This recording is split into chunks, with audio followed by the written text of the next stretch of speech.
tomber amoureux dans un bar, c'est déjà plus emmerdant, quoi. Ils viennent pas pour baiser des putes, c'est clair. En plus, c'est pas avec des travailleuses du sexe. C'est avec des filles bien, des étudiantes, ou on va avoir des filles bien, oui, si on veut, puisque elles se prostituent. Ou les mecs, d'ailleurs, il y a un tourisme sexuel à Bali pour les femmes. Moi, j'ai du fric, je suis vieux, tu couches avec moi régulièrement, t'es ma petite copine. Ouais, ça me casse les couilles, franchement. Mais moi, je m'en fous. De toute façon, en plus, l'URSSAF commençait à me tomber dessus. J'avais quasiment rien gagné en France. Je dis putain, il commence déjà à faire chier. Et hop, au poste, je me suis retrouvé dans le panier à salade avec des birmans, tu vois. Je suis resté au poste de 2 heures. J'ai payé 10 000 bahts d'avant. Tu vivais avec combien au début à peu près? L'équivalent d'un SMIC français, quoi. 1200 € par mois? Ouais. C'était pas beaucoup, à l'époque, c'était pas 1200 €. Hein. Je te parle du SMIC français de l'époque. Pas du SMIC français d'aujourd'hui. De toute façon, tous mes potes étaient fauchés. Moi, j'ai remarqué, les mecs font souvent l'erreur d'étaler leur fric. Quand elles tombent sur des mecs un peu radins, elles sont obligées de dire ma maman, elle est en train de mourir à l'hôpital, envoie vite du fric. Et tu vois, elles vont jouer là-dessus pour dire, tu vois, je suis une bonne fille, je suis retourné dans mon village avec mon papa paysan, on n'a pas beaucoup d'argent, le buffle est malade, il faut de l'argent pour le vétérinaire. Alors, le sugar daddy, non mais le mec s'il est pas amoureux de sa femme, effectivement, faut pas qu'il vienne en Thaïlande, parce que alors déjà, faut éviter les professionnels, les travailleuses du sexe. Il y a plein de filles qui sont célibataires. Il y a un nombre incroyable de filles thaïlandaises qui sont célibataires. Sabri Thai, en direct de Thaïlande, je suis à Bangkok et aujourd'hui je rencontre Steph. Si la Thaïlande vous intéresse, n'hésitez pas à rejoindre la Thai Thai Family. Vous recevrez un mail avec les prochaines rencontres abonnées, les live expatriations. Je vous mets le lien en description. Salut Steph. Ouais, salut Sabri. Comment vas-tu? Je suis content de te revoir. Moi aussi. Ça fait un moment. Alors Steph, ça fait combien de temps que tu es en Thaïlande? Alors, ça fait maintenant 34 ans. 34 ans, ça fait un bail, hein? Ouais, ça commence à faire un bail. Ça fait quasiment toute ma vie d'adulte. Toute ta vie d'adulte? Ouais, presque. Enfin, je suis venu à 24 ans et demi et j'en ai 59. Et t'es venu pour faire quoi à la base?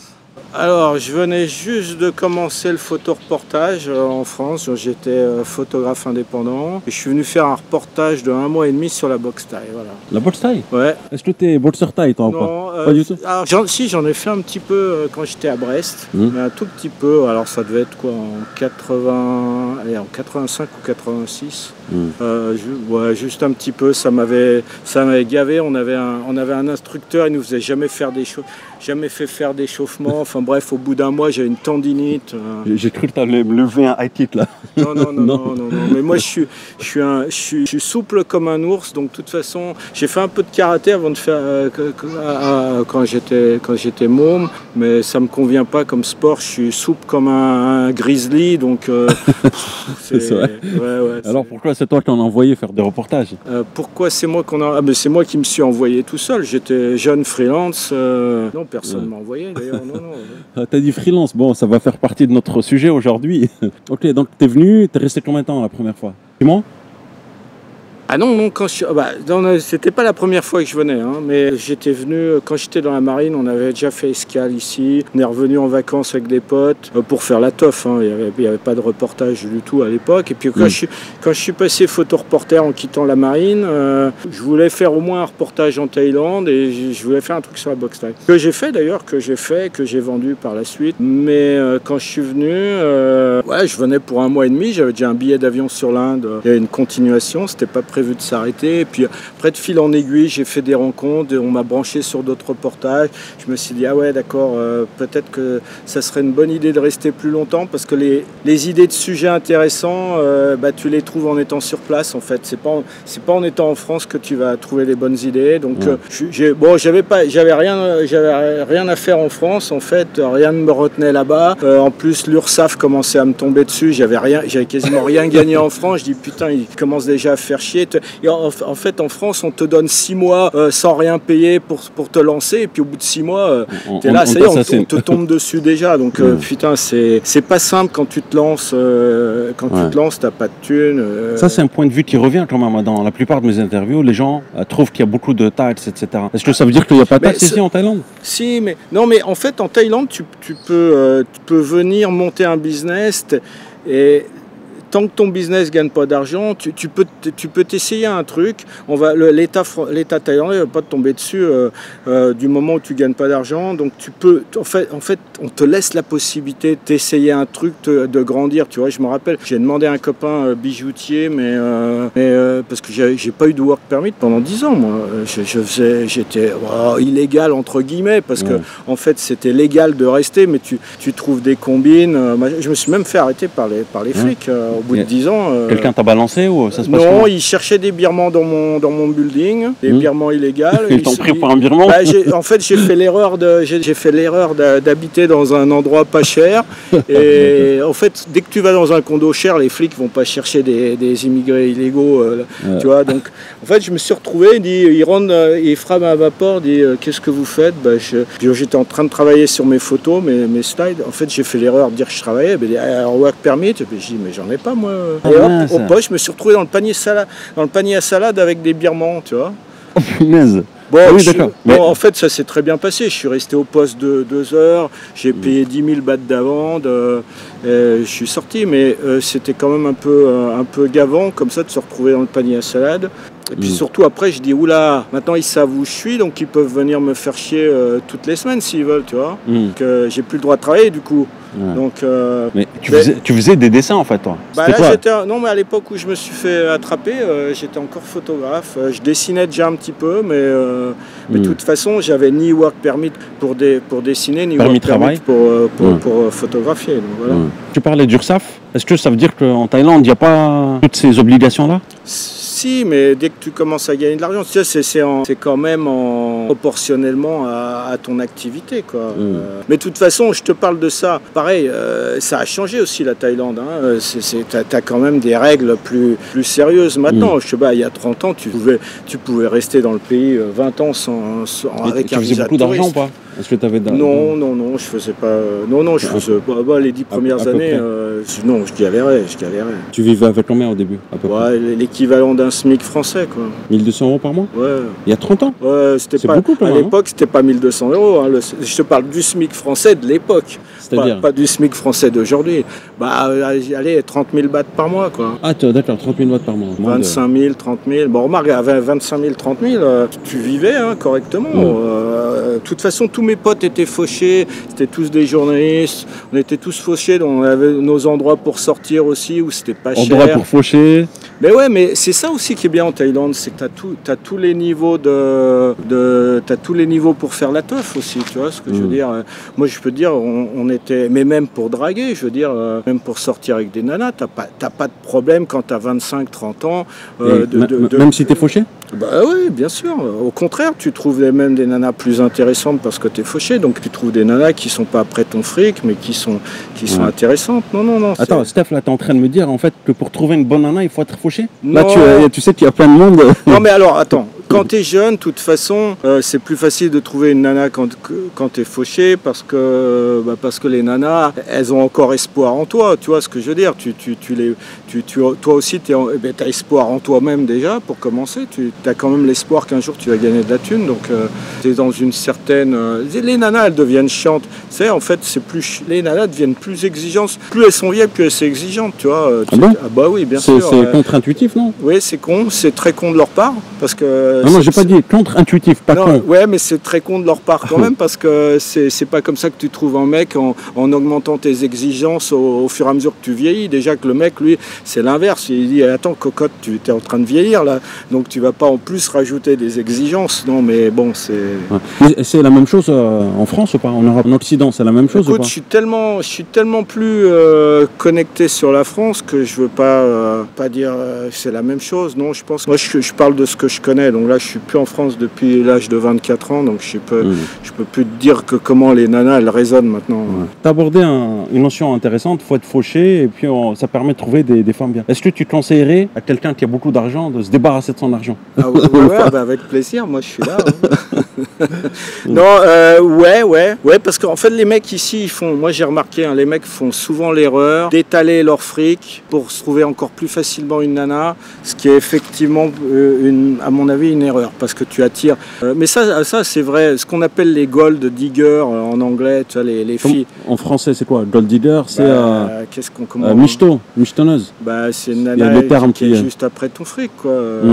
Donc la logique voudrait de ne pas étaler son fric, ouais. C'est ça, faut pas étaler son fric. Bah ouais.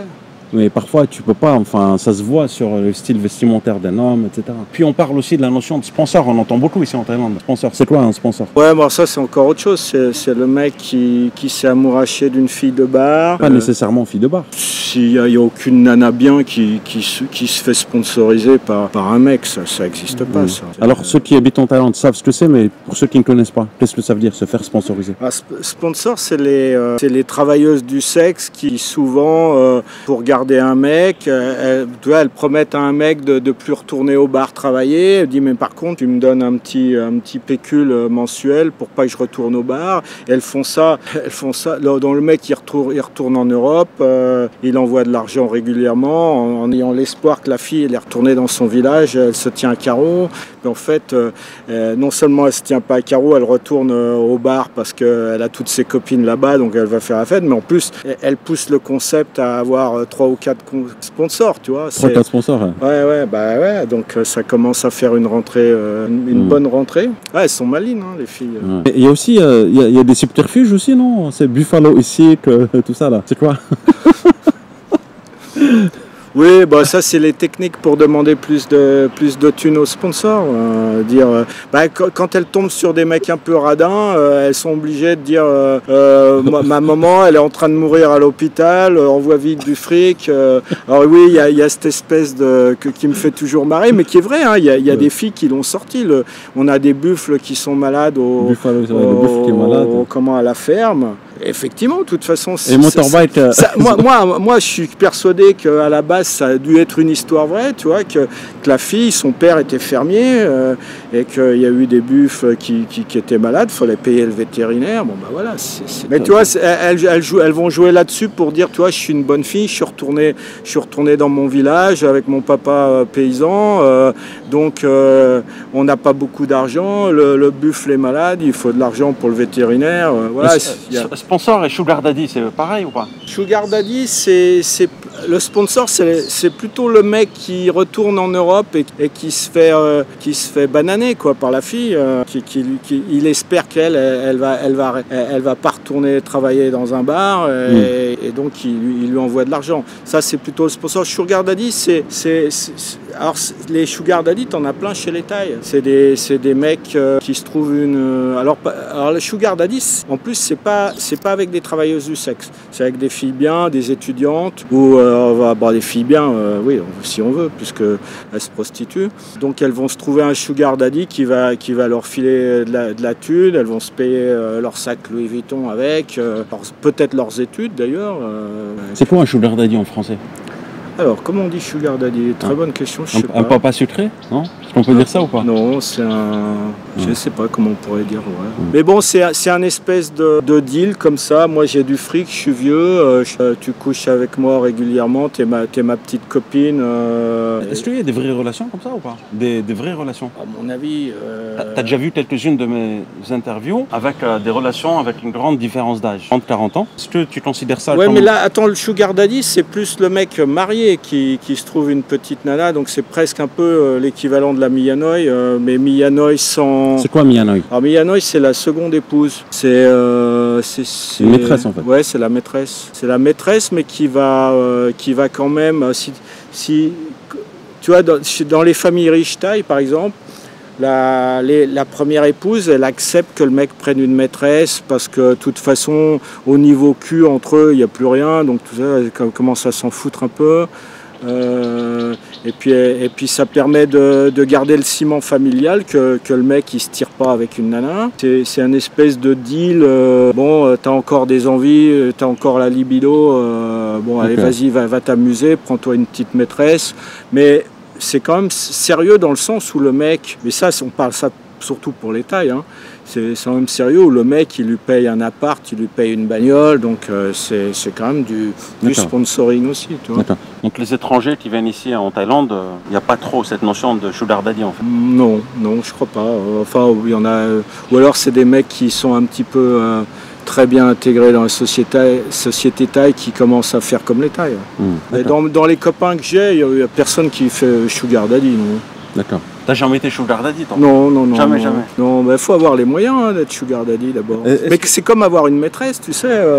En fait, c'est pas la solution la plus économique, hein, si tu as envie de. Et sugar mommy, c'est possible ça ou pas?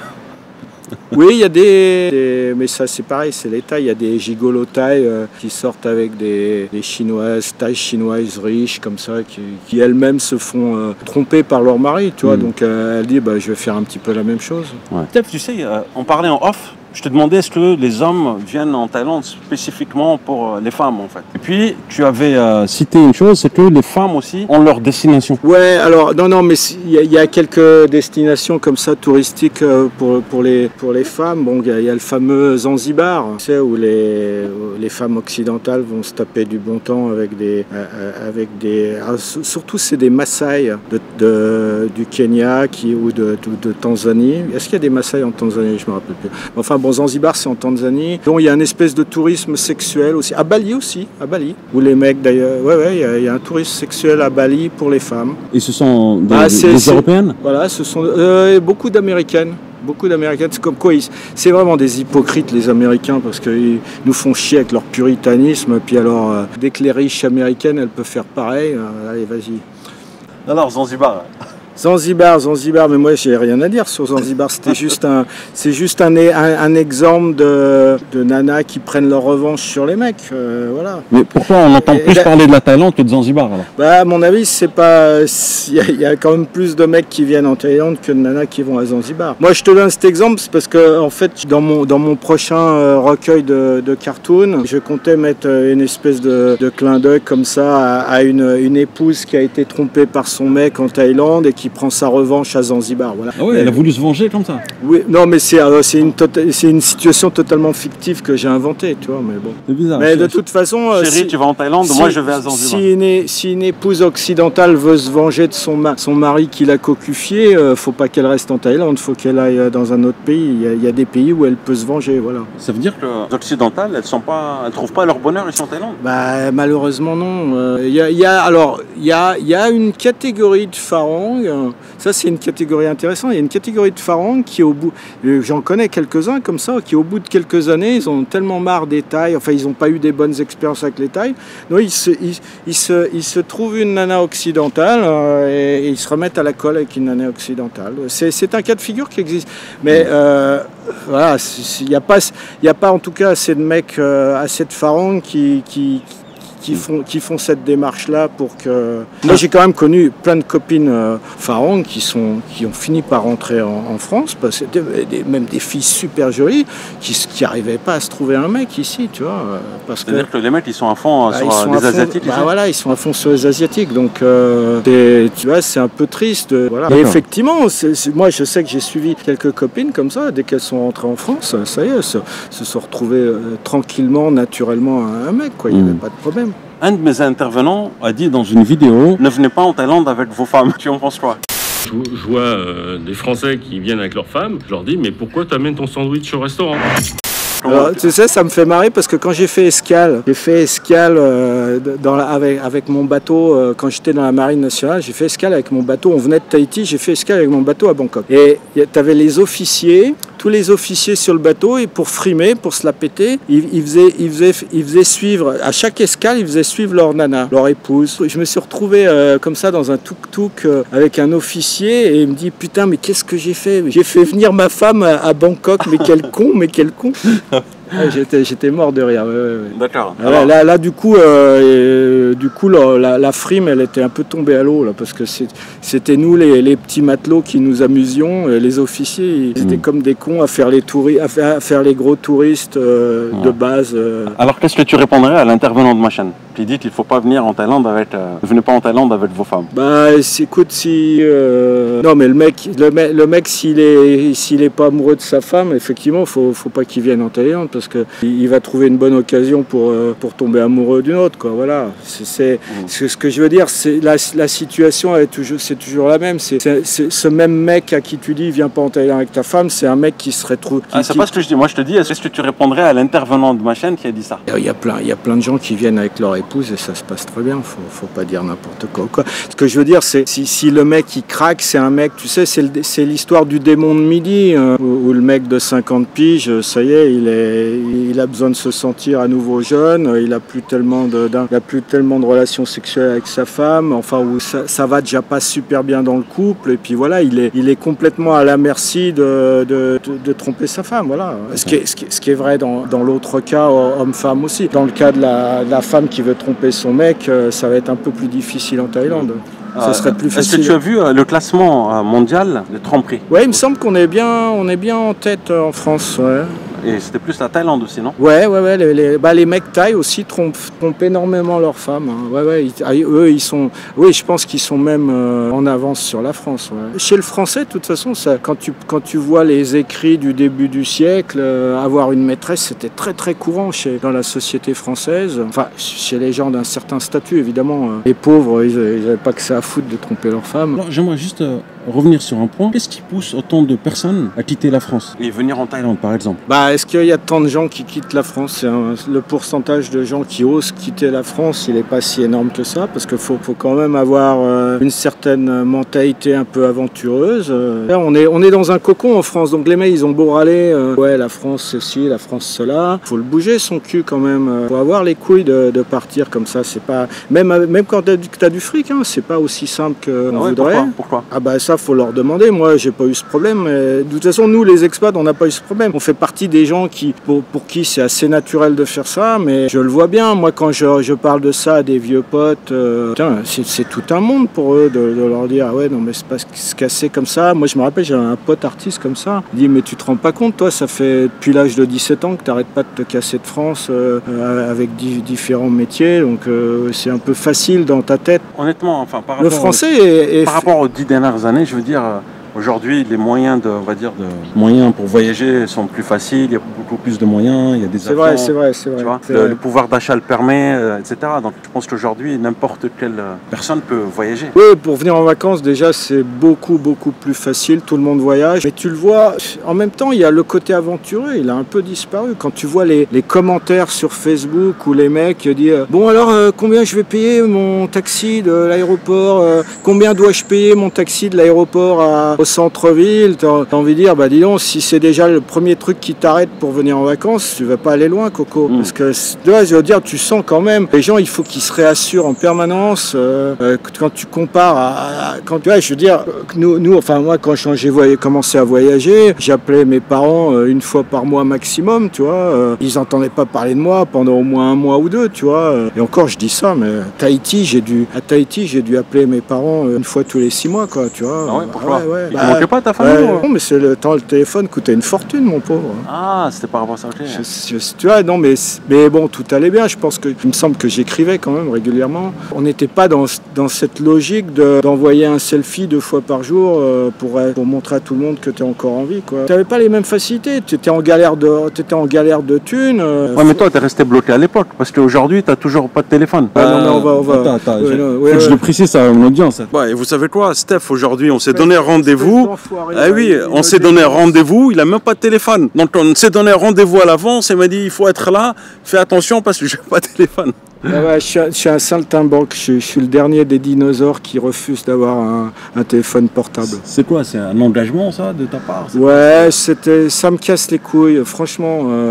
Et puis en plus, non, mais déjà, je suis assez connecté aux réseaux sociaux. Mais si j'avais un portable, mon pauvre, je passerais. J'ai besoin. Alors, je suis artiste maintenant, je suis plus photographe. J'ai besoin d'avoir des moments où personne me parle de la journée, quoi. Au moins une demi-journée, quoi. J'ai besoin de pas regarder le notifications, tout ça. Voilà, donc et tu sais, ça me fait mal. Il y a des jours où effectivement, j'ai passé 3 heures sur Facebook et j'ai mal à la tête, je me sens pas bien, quoi. C'est quoi? Tu penses que ça bousille ta créativité, en fait? Ah oui, de toute façon, c'est prouvé, mon pauvre.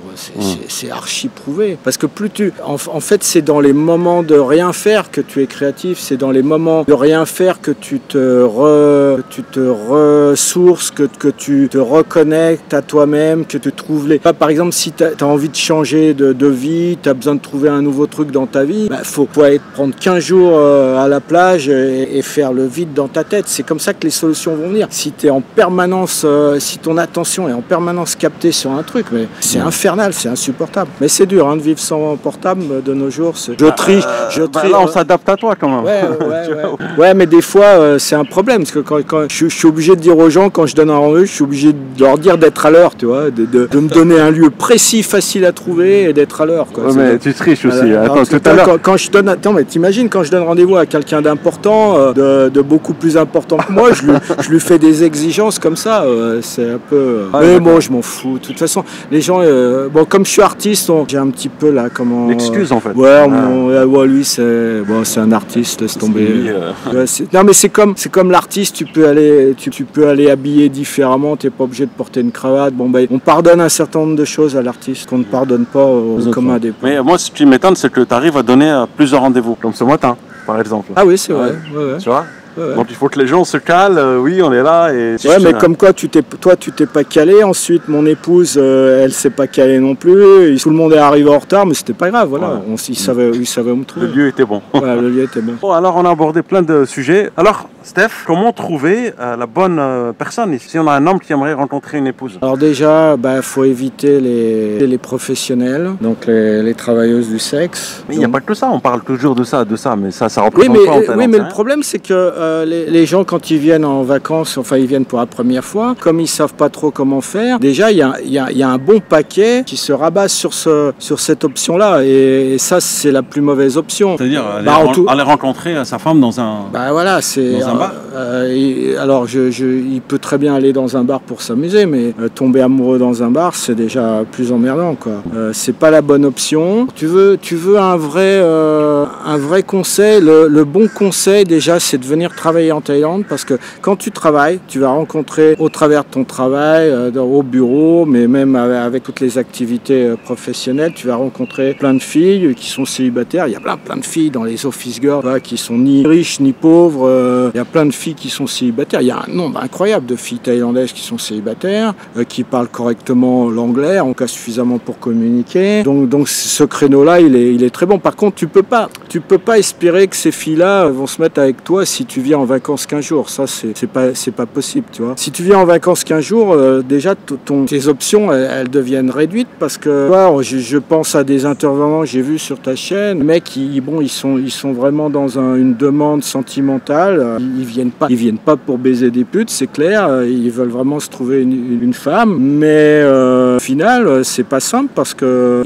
ils trouvent que des nanas d'un niveau un peu pauvre, parce que une fille d'un certain niveau, elle veut pas partir en France. Elle a son boulot, elle a sa famille, elle gagne suffisamment correctement sa croûte, elle n'a pas envie de se casser avec un mec qui est en vacances, quoi. Tu vois, si tu veux te trouver une fille bien, il faut venir bosser ici. Après 10 ans, s'il y a d'autres opportunités professionnelles, elle aura peut-être envie de venir en France, vous pourrez vous installer en France, mais tu peux pas comme ça venir en vacances demander à une fille thaïlandaise de te suivre. Te suivront. De te suivre en France après, tu vois. Ah oui, ça c'est une autre problématique. Ah oui. tu vois, sauf si elle est très pauvre et qu'elle a besoin. Toi, tu es riche et elle est pauvre. Alors c'est quoi? Bon, c'est facile de pointer les problèmes. C'est quoi la solution?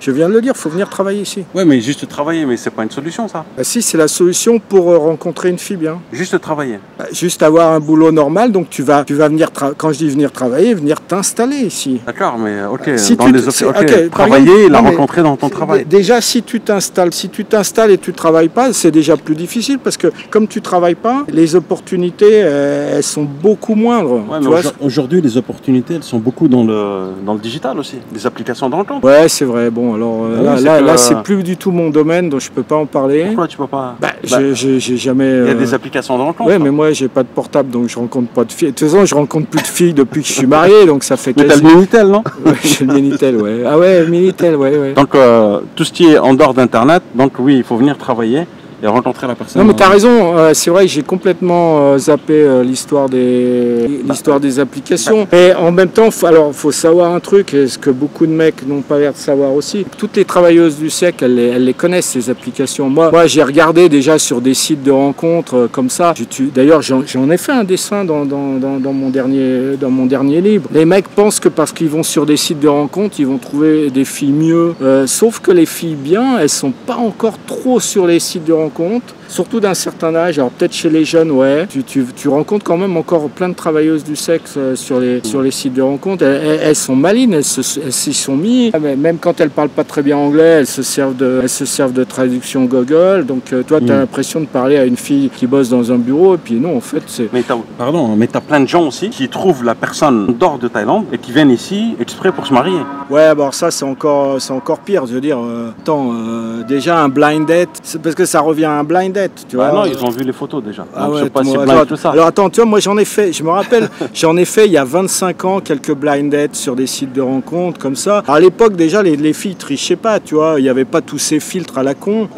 Déjà, putain, tu prenais une claque quand tu arrivais devant la fille. Peut-être que la fille prenait une claque aussi. Ouais, mais tu peux faire des appels vidéo aussi. Ah oui, c'est vrai, t'as raison. Ouais, alors voilà, tu vois, moi je suis complètement largué sur tout ce qui est nouvelle technologie parce que voilà, je te donne des... Non, parce que c'est un phénomène où voilà, je constate qu'il y a plein de monde qui rencontre la personne en dehors de Thaïlande et qui viennent ici exprès pour, on va dire, officialiser la chose ici. Et voir se marier parfois, tu vois. Ouais, écoute, ils peuvent toujours essayer, mais ce que je veux dire, à nouveau, là je reviens quand même sur le même problème que la nana qui va accepter de rencontrer un pharaon qui vient mais qui habite pas en Thaïlande, ça l'intéresse pas. Justement, moi je me rappelle sur les sites de rencontres il y a 25 ans, tu rencontrais des filles bien, des filles thaï encore célibataires après 30 ans, mais ces filles-là ne voulaient pas donner rencard à un mec en vacances. La première chose dont elles s'assurait, c'est que tu habitais en Thaïlande. Elle n'a pas envie de perdre du temps avec un mec qui habite pas ici. Il y a un point aussi, moi, qui m'interpelle, c'est que tu as aussi certaines femmes qui n'aiment pas trop les étrangers qui sont ici depuis des années. Elles préfèrent avoir quelqu'un qui ne connaît pas beaucoup parce qu'elle aura peut-être un rôle, on va dire, de guide où elle va lui apprendre des choses, etc. Ouais, mais tu vois ?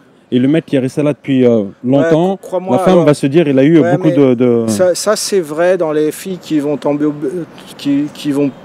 vouloir t'embobiner, tu vois, où elle a une bonne marge de manipulation parce que tu comprends encore rien. Et une fille bien, c'est pareil, elle a quand même envie d'un pharaon qui connaît bien la culture parce que le jour où elle te présente à son père, à sa mère, elle veut pas que tu fasses, tu vois, une centaine de faux pas culturels. Donc non, au final quand même, je pense qu'une fille, ça l'arrange que tu connaisses bien la Thaïlande. Mais effectivement, dans une fille de bar, par exemple, à nouveau, je reviens sur la fille de bar, si tu arrives et tu parles parfaitement thaï, ça va l'emmerder. Elle peut plus se foutre de ta gueule avec ses copines, elle peut plus te sortir elle peut plus te taper de l'argent de face sur des trucs comme le buffle malade. Donc voilà, ça. Ouais, non, mais tu vois, moi j'ai déjà entendu des filles comme ça dire ah ouais, non, mais lui, il connaît trop la Thaïlande. Elle dit en thaï, ah ouais, lui, laisse tomber, il connaît trop la Thaïlande. C'est pas possible, quoi. Mais bon, franchement, une fille bien, ça l'arrange que tu connaisses bien la Thaïlande. Je vois pas.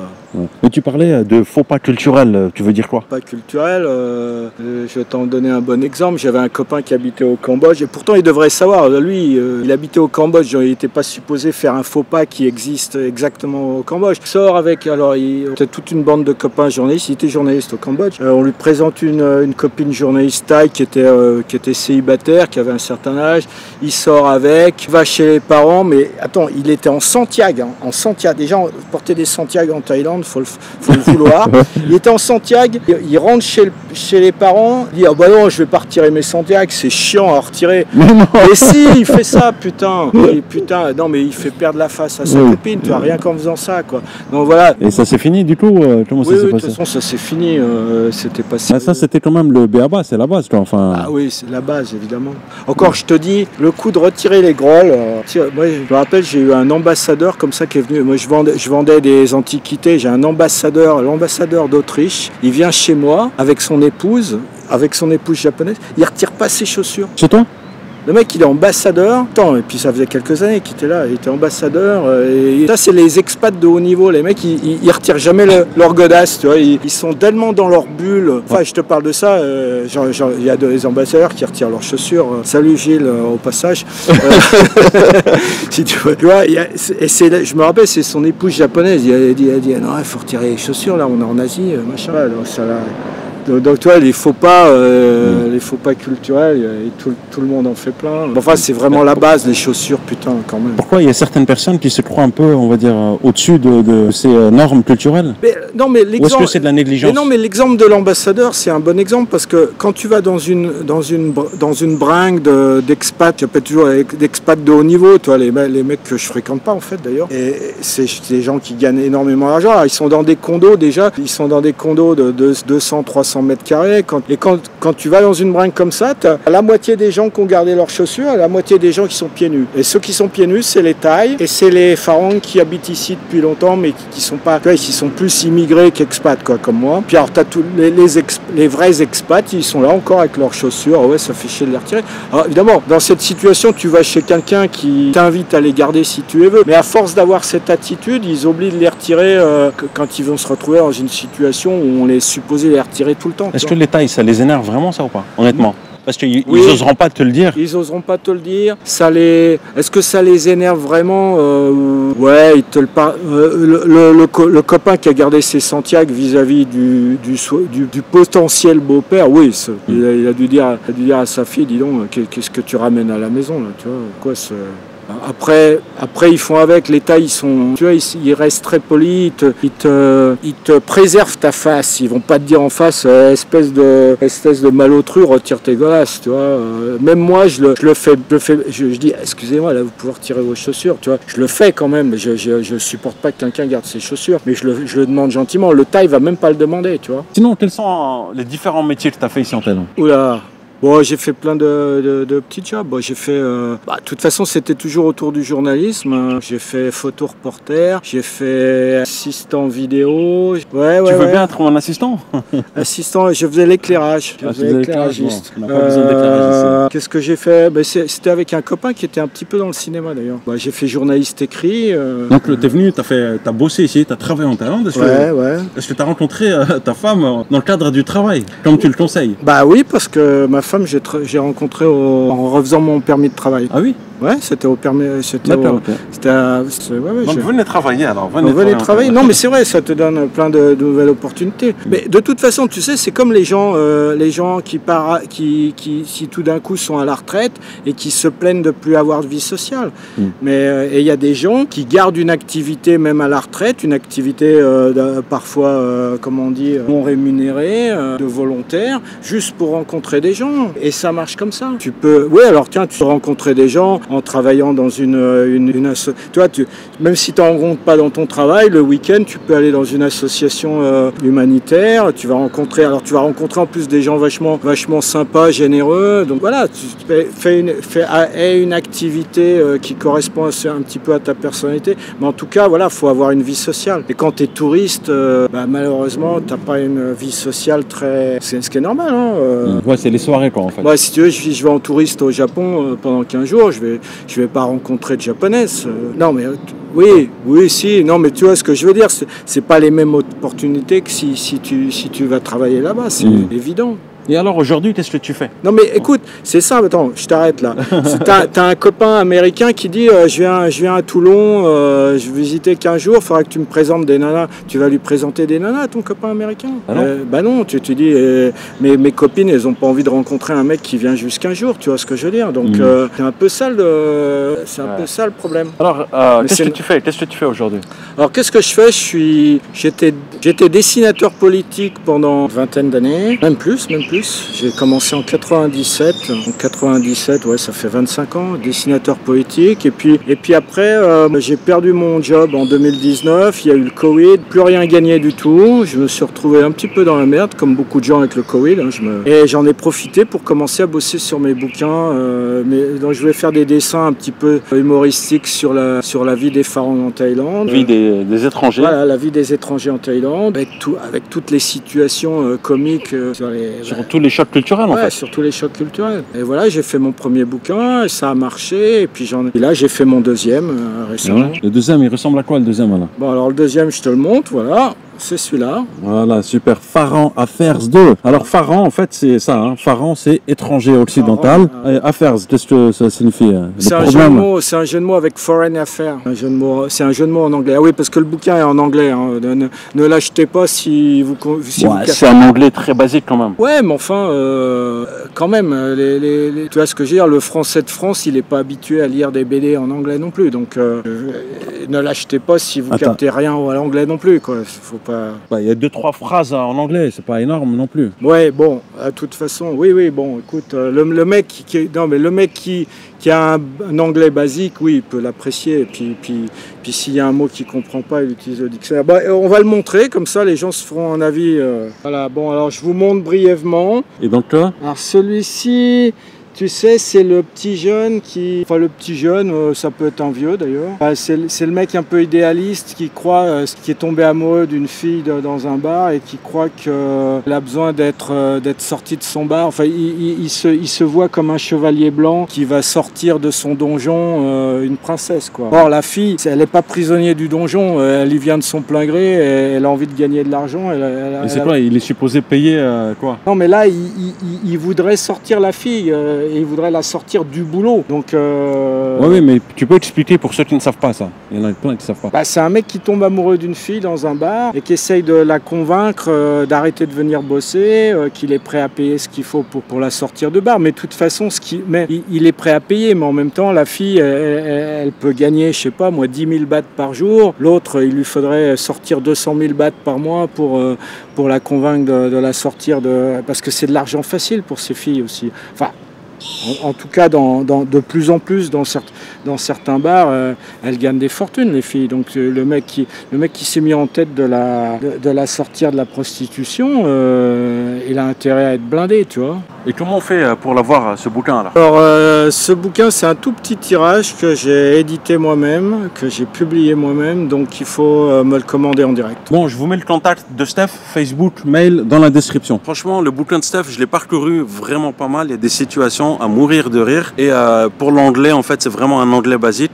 Bon, pour ceux qui sont intéressés, je vais vous mettre le contact de Steph dans la description. N'hésitez pas à le contacter directement. Ah, Steph, t'as même un dessin sur la boxe taille, alors Oui, celui-là, écoute, c'était pour commenter un petit peu ces pharaons qui viennent s'entraîner à la boxe taille, mais qui le font pas de façon très sérieuse, qui viennent plus faire la teuf que s'entraîner, qui ont peut-être des lendemains un peu difficiles quand ils vont s'entraîner. Voilà. Alors, celui-là, écoute, c'est un peu pour se moquer de ceux qui pensent qu'ils vont passer outre les bars à filles, puis en fait, ils vont aller sur des sites de rencontres, mais sur les sites de rencontres, c'est tous des ex-filles de bar de toute façon. Voilà. Que comme je te l'ai expliqué auparavant... il faut aller travailler. Voilà, il faut aller travailler. Non, puis les filles, elles sont malines. Elles savent qu'il y a un autre créneau, c'est le créneau... En général, c'est des filles qui essayent de se caser. Hein. Ça va être des filles de bar qui ont passé un peu l'âge et qui essayent de se caser avec des pharaons. Ah oui, il y a des filles de bar. Il y a un âge pour être dans un bar.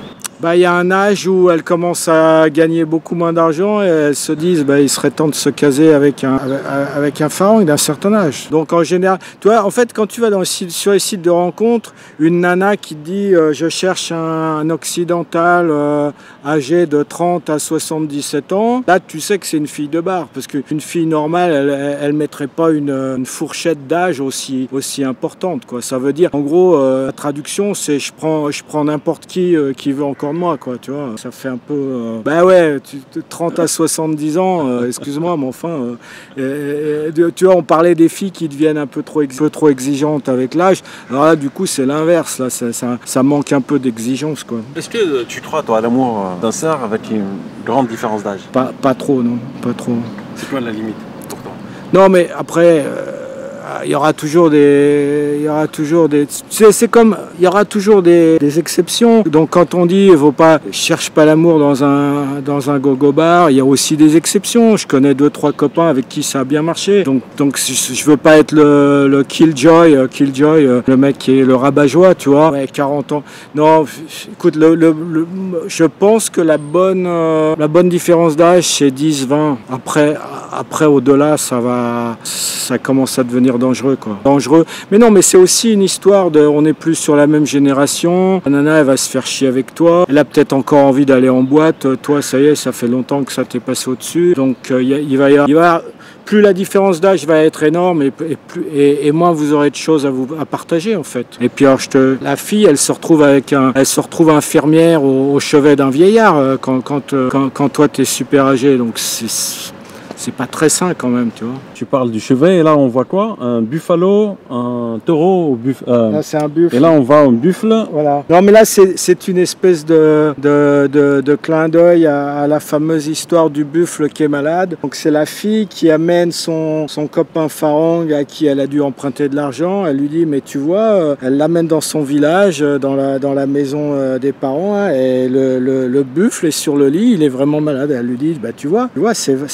C'était pas des conneries. C'était pas des conneries, voilà. C'est pas mal tout ça. Alors Steph, est-ce qu'on peut dire aujourd'hui que tu es un peu le spécialiste des situations cocasses qui arrivent aux étrangers, ici en Thaïlande? Ouais, on peut dire ça, ouais, puisque c'est mon métier, c'est mon cerveau, il est maintenant entraîné à faire cette gymnastique-là, de prendre n'importe quelle situation, même des situations en fait en soi qui sont pas nécessairement drôles, hein, quand il y a des mecs qui en meurent, qui se font balancer d'un balcon par leur petit ami, tu vois, j'ai mis ça en dessin aussi. Ouais. Alors je le fais de façon humoristique, mais c'est pas une situation drôle au départ. Tu es sans filtre. En général, oui ou non? Enfin, moi, je constate que oui, mais je te pose quand même la question. T'as pas de filtre? Non, il n'y a pas de filtre. Bon, il y a le filtre de la monarchie. On n'a pas le droit de... Là, on va au-delà de grosses emmerdes si tu commences à te moquer de la monarchie en Thaïlande. Donc, faut surtout pas faire ça, quoi. Enfin, moi que tu as envie de prendre un billet simple sur la France, mais voilà. Donc, c'est le seul vrai filtre, je dirais. Steph, merci beaucoup pour ton partage d'expérience. Merci à toi, Sabri. C'est toujours un plaisir. Je vous mets 2 autres vidéos que vous pouvez regarder. N'hésitez pas à vous abonner à la chaîne, à me suivre sur Instagram. Prenez soin de vous et je vous dis à très bientôt. Ciao, ciao.